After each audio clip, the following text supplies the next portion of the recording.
Hey guys, here's Dr. Ray in a hotel room. I travel all over the world. I have clinics here in Florida. I want to talk a little bit about what people write into me. People have all kinds of questions, and usually they're very serious questions or they're beauty questions. Sometimes a little bit silly, but I try to answer them all. I think I'll preamble with this here, this little statue. So we've done several shows for the last 20 years, and fans are very interesting. They like to send me statues or paintings. So men send me paintings, women send me statues. The hair is very similar. You know, the classic scrubs without sleeves, and the classic choke I like to wear. What's missing? Mr. Happy. What's going on? Hey, you guys, I did my genealogy, classic Brazilian. I'm 17% African. I got a little German in me, lots of Spanish, Arabic. Classic Brazilian. We're multi-racial. Well, the question is, speaking of Mr. Happy's penises, right? So usually I like to start with the ladder of decision, which means we start least invasive and work our way to the most invasive. I want to start backwards with the most invasive first. When I was a resident, I finished my training at Harvard Medical School. We did lots of penile reconstructions from accidents, farming accidents, so on and so forth.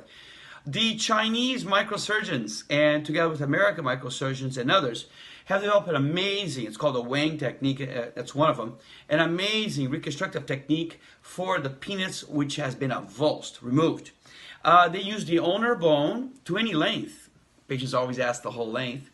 Skin grafts from the buttocks. We use tissue from the forearm, the antibrachial nerves from the arm. In summary, we can make a penis which is erectile. It can micturate. It can ejaculate. It has rigidity, and looks very much like a penis. Amazing where we are with science today.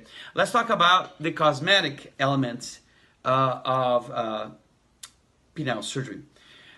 We're working recently on liposuction, and we don't just do liposuction.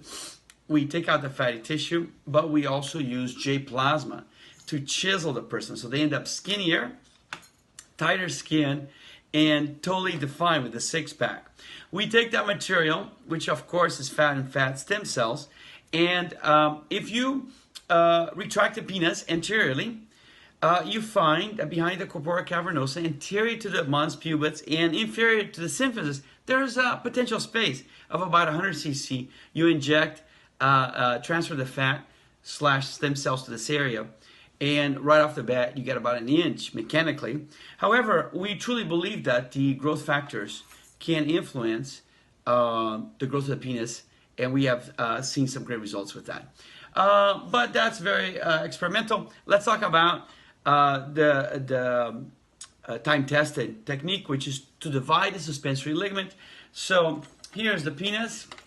It's a ligament that comes off your bones, the mons pubis, and half the penis is hidden around and behind the bone. You remove that ligament, and the penis gets gets 100% longer. Okay, so half the penis is hidden.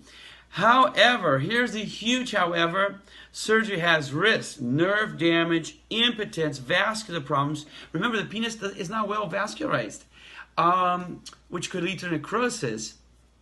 However, infection. However, the one that really concerns me is that V2Y incision can contract. So your penis was already a bit short, and what's the average flaccid length of the penis? 3.5 centimeters. What's the length of the erectile penis? As an average is 5.1. But there are racial, and there's some wonderful graphs in the internet can show you there are some racial differences. When I was in medical school, the longest was Germans and Africans. Have I mentioned? My mom is German Brazilian, and I have 17% African. True that, you guys. The penis can be, how much lengthening can we get from dividing suspensory ligament? About half an inch to an inch. the risk that most concerns me, other than infection and neurological damage, is shrinking of the scar. Scars can contract, so you actually end up with a penis that is shorter. So let's talk about the homeopathic alternatives and home remedies, which is, of course, you guys know, is one of my favorite areas. Let's go over some amazing herbs, which you see in some very commonly in the products that are very popular. Damiana. Many times they have a Greek name. Horny goat wheat. Yohimbin. Murapuama. Tribulus. Maca. Ginkgo. Are very common to many of these products which are available in the market, and these are the most common homeopathic herbs. Now here is home remedies. Did you know the banana, salmon, onion, and primarily because the complexes, the B1, B6, B9 complexes, can increase your penis. Exercise, because it makes androgen, increases circulation. Anything that increases circulation is going to give length. Just warming. Just people like living in places that are warm. They like to stay warm. Some people like cold. People that like to stay warm and live in warm places and so on and so forth, the penis responds to warmth and it grows.